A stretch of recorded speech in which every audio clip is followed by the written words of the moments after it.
Hello guys, welcome to Software Design. Today we want to teach you how you can actually correct some of the mistakes, not to moving your images wrongly. First, most of you you come to select tool here. You select an image, and then while moving the tool, you go back to your move tool here, and then you drag. It distorts your image, as you can see from here. It distorts that particular image, and then distorting that particular image, that you don't have rights over that image again.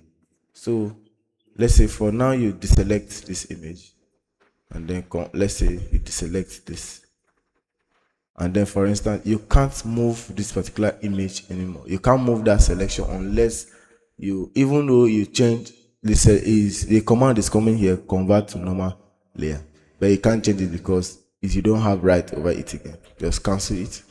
Then for you to do that, or for you to go back to that particular setting and then achieve that, you have to first of all go to your file, then come back to revert.